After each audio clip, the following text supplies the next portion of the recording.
Ibu, bapak, saudari, saudara, rekan-rekan muda, dan adik-adik sekalian dimanapun kalian berada, bertemu kembali dengan saya Romo Tino SSCC di dalam catatan pesiarah.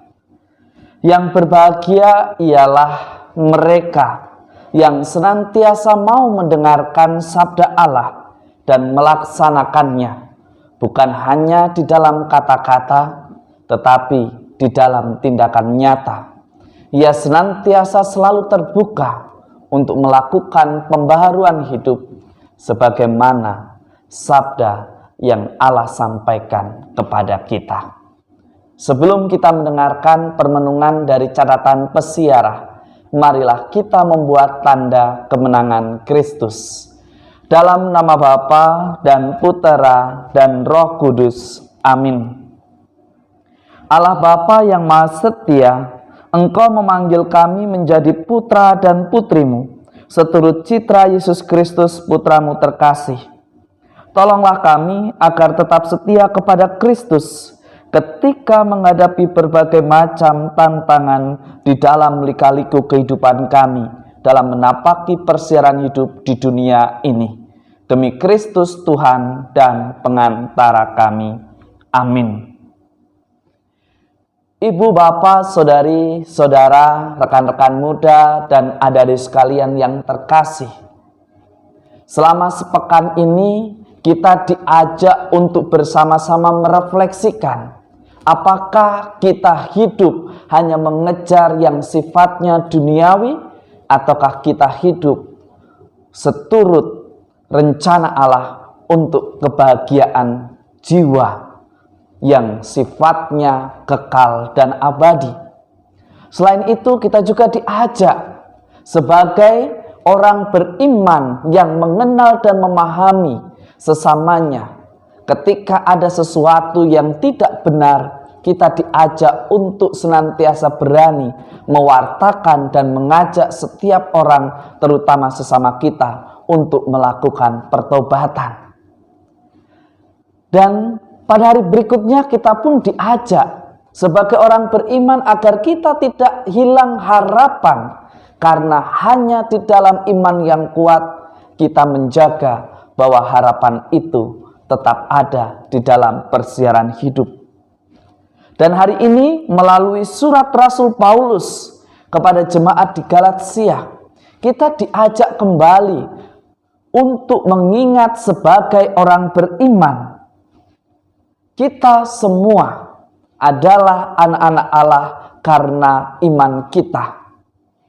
Artinya cara hidup kita yang lama sebelum mengenal Dia, Sang Sumber kasih itu, mestinya kita hidup menjadi manusia yang baru.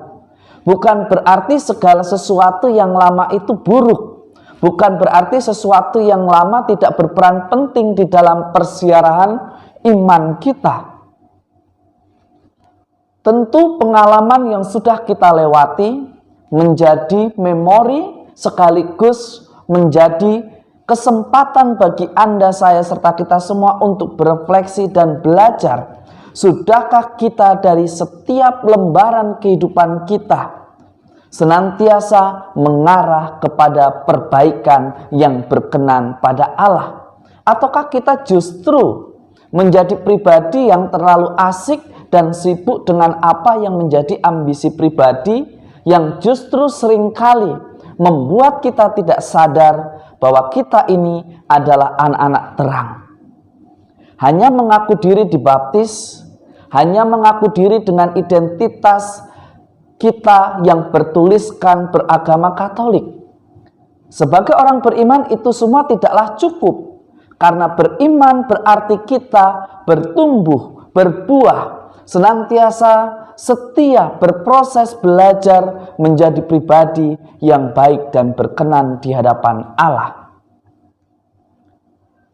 Maka di dalam Injil suci menurut Lukas pada hari ini, kita diingatkan oleh Yesus, yang berbahagia ialah mereka yang mendengarkan sabda Allah dan memeliharanya. Mengaku diri sebagai orang beriman tentu tidak hanya membaca firman Tuhan, tetapi mengingat. Tidak cukup sampai diingat, tetapi kita melakukannya di dalam perjalanan persiaran hidup kita. Jangan sampai kita pandai dan hanya pandai menyusun kata di dalam kalimat. Karena beriman itu berarti kita menghidupi tidak hanya di dalam kata-kata, karena mestinya sehati sepikir, sehati seperbuatan. Apa yang kita lakukan menjadi ungkapan yang paling murni yang berasal dari dalam hati. Selama sepekan kita telah diajak untuk mengerti dan memahami apa yang menjadi prioritas hidup kita. Dan caranya agar kita memiliki kekuatan, yaitu mendengarkan sabda Allah, memeliharanya, dan melaksanakannya. Bacaan hari ini sangat sederhana, tetapi tidak mudah untuk kita lakukan, terutama kita yang masih dengan mudah mengumbar kesombongan kita, yang masih haus tentang penghargaan dan haus akan sebutan dari orang lain disebut sebagai orang yang paling berjasa atau yang paling penting. Karena beriman, dia dianggap berhasil ketika dia menghadirkan generasi penerus yang tidak melupakan gereja. Seringkali kita sibuk dengan program ini dan itu, dengan grup WhatsApp ini dan itu.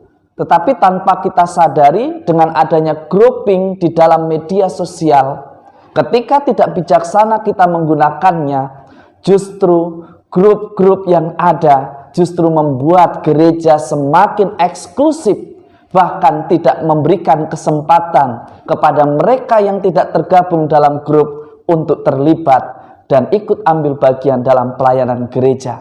Dan akhirnya mungkin pada saatnya gereja akan menjadi kosong.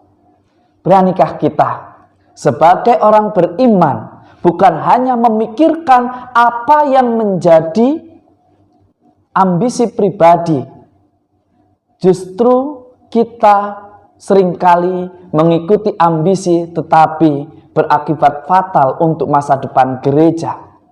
Gereja yang hidup ketika dari usia paling muda sampai tua semuanya ikut terlibat dan aktif di dalam menggereja. Tetapi ketika gereja hanya hadir orang-orang tertentu dan hanya itu-itu saja, kita patut berefleksi. Sudahkah kita menjadi orang yang berbahagia, yang senantiasa mendengarkan sabda Allah, memeliharanya dan melaksanakannya? Ataukah kita hanya mengejar ambisi pribadi kita supaya kita disebut orang yang selalu ada dalam pelayanan gereja? Jika tanpa saya, gereja akan mati. Tetapi yang Tuhan kehendaki ialah gereja yang hidup dan semakin terus berkembang meskipun kita tidak ada. Semoga berkat Tuhan senantiasa melindungi dan memberkati kita semua, Bapa dan Putera dan Roh Kudus. Amin.